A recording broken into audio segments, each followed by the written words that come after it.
The story of A Midsummer Night's Dream begins in the city of Athens, a place defined by structure, law, and the rigid expectations of society. The city is preparing for a grand wedding between Duke Theseus and the Amazonian queen Hippolyta, but the festive mood is interrupted by a personal crisis. A nobleman named Aegeus arrives at the duke's court with a demand. He wants his daughter, Hermia, to marry a man named Demetrius. The problem is that Hermia is deeply in love with a young man named Lysander. Under Athenian law, Theseus gives Hermia a brutal choice. She can marry Demetrius, she can face execution, or she can enter a convent to live a life of celibacy. It is a heavy, life-altering ultimatum that sets the entire plot in motion. Hermia and Lysander decide they cannot fight the law through logic, so they decide to fight it by escaping. They make a plan to flee into the woods outside Athens to marry in secret. However, they aren't the only ones watching them. Helena, a woman who has been desperately in love with Demetrius for a long time, discovers their plan. In a moment of desperation and a misguided attempt to win his attention, she tells Demetrius about the escape, hoping that if he follows them into the woods, they might finally find a way to be together. So, the four lovers, Hermia, Lysander, Demetrius, and Helena, all head into the forest, each driven by their own version of desire, unaware that the woods are far from empty. As the mortals enter the forest, we find ourselves in a much more chaotic and unpredictable world. This is the realm of the fairies, and it is currently in a state of civil war. The fairy king, Oberon, and his queen, Titania, are locked in a bitter dispute over a young Indian prince that Titania is raising, who was left in her care. Oberon, wanting to settle the score and assert his dominance, decides to use magic to humiliate his wife. He instructs his mischievous, shape-shifting servant, Puck, to find a magical flower called love in idleness. This flower was struck by Cupid's arrow, and its juice, when placed on a sleeping person's eyelids, makes them fall madly in love with the first living creature they see when they wake up. Oberon's plan is to use the juice to make Titania fall in love with something ridiculous, but things quickly spiral out of control because of Puck's interference and general chaos. While Oberon is busy manipulating Titania, he notices Demetrius being unkind to Helena in the woods. Feeling a sudden surge of sympathy for the woman, Oberon tells Puck to use the magic juice on Demetrius so that he will love Helena. Puck, who is more interested in having fun than following precise instructions, sees Lysander sleeping near Hermia and assumes he is the one who needs the help. He applies the potion to Lysander's eyes. When Lysander wakes up, the first thing he sees is Helena. The magic takes hold instantly. He abandons Hermia, his true love, and begins to pursue Helena with an intensity that seems both romantic and utterly insane. When Hermia wakes up and realizes her lover has vanished, she is left in a state of total confusion and terror.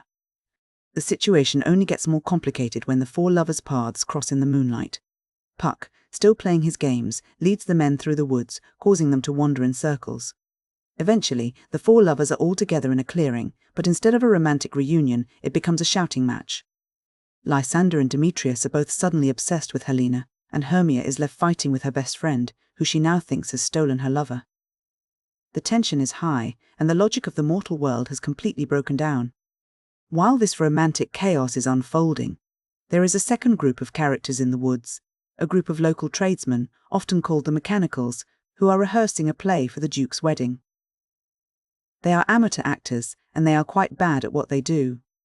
One of them, a weaver named Bottom, is particularly overconfident. During the rehearsal, Puck decides to have some fun with the group. He transforms Bottom's head into that of a donkey or an ass. The other actors see this monster and flee in terror, leaving Bottom alone in the woods. This is when the two worlds, the fairy world and the mortal world, tried to find a strange, surreal intersection. Titania, still under the influence of Oberon's magic, wakes up and sees the donkey-headed Bottom. Because of the potion, she instantly falls in love with him, treating the weaver with a level of devotion and passion that is both hilarious and deeply unsettling. She commands her fairy attendants to feed him and care for him, creating a scene that is one of the most famous images in all of Shakespeare. A beautiful, powerful queen doting on a man with the head of a beast. As the night progresses, Oberon realizes that the chaos in the woods has become too much. The lovers are fighting, the fairy queen is distracted, and the natural world is being disrupted by the royal quarrel. Oberon decides to fix things, but he does so with his own agenda. He successfully gets the changeling boy from Titania, and once he has what he wants, he feels a sense of resolution. He orders Puck to release Titania from her enchantment. Puck goes to work, cleaning up the mess. He ensures that Lysander's love returns to Hermia by applying an antidote to his eyes. However, he leaves the magic on Demetrius, so that Demetrius remains under the spell of loving Helena. As the sun begins to rise, the heavy, confusing fog of the night begins to lift. The lovers wake up in the woods, but the madness of the night feels like a fading memory. They find themselves in a new, stable arrangement. Lysander is back with Hermia, and Demetrius is genuinely, happily in love with Helena. The tension that began in the rigid courts of Athens has been dissolved by the chaos of the forest. The transition back to the world of men is smooth. Duke Theseus arrives in the woods with his court, and when he finds the lovers, he doesn't enforce the old harsh laws of Aegeus. Instead, he uses his authority to bless the unions, allowing the three couples to marry in a grand ceremony. The order of the city is restored, but it is a different kind of order than the one we saw at the beginning. It is an order that has been tempered by the wildness of the night. To celebrate, the mechanicals finally perform their play, a version of Pyramus and This Bay for the wedding guests. It is a disaster of the highest order. The actors are so literal in their interpretations that they actually have one man play a wall and another play the moon. The play is a tragic story, but because the actors are so unconvincing and the staging is so absurd, it becomes a comedy.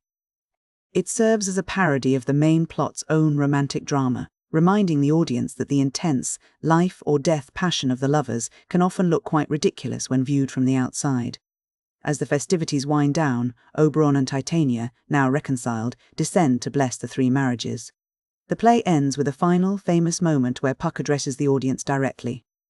He suggests that if the play was unpleasant or confusing, the audience should simply pretend that everything they have just witnessed was nothing more than a dream. When we look at what Shakespeare is actually doing here, we see a profound exploration of the nature of love itself. Throughout the play, love is never presented as something stable, rational, or even particularly logical.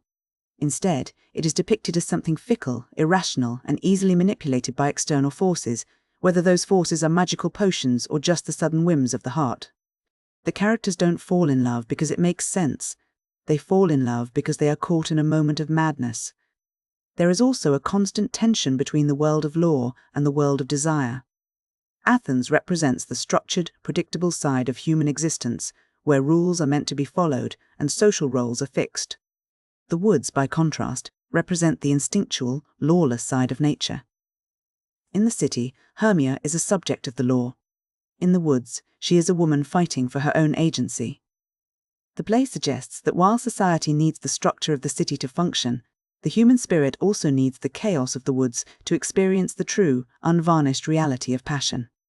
This leads us to the theme of appearance versus reality.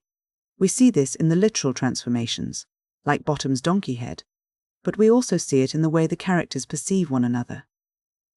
The magic of the flower doesn't change who the lovers are, but it changes how they see the world. This raises the question: if our perception of reality can be so easily altered, how can we ever be sure of what is real? The Mechanicals' terrible play further plays with this, showing how humans often struggle to distinguish between the art they are watching and the reality they are living. Ultimately, the play is about the movement from chaos back to order. The play begins with a disruption of the social order in Athens and a disruption of the natural order in the fairy realm.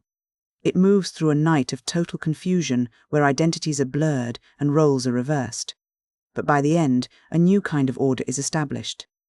It's not the old, rigid order of Aegeus, but a more harmonious one that accommodates the desires of the lovers. By framing the whole experience as a dream, Shakespeare offers a way to make sense of the madness. A dream is something that is intensely felt while it's happening, yet it feels hollow and illusory once you wake up.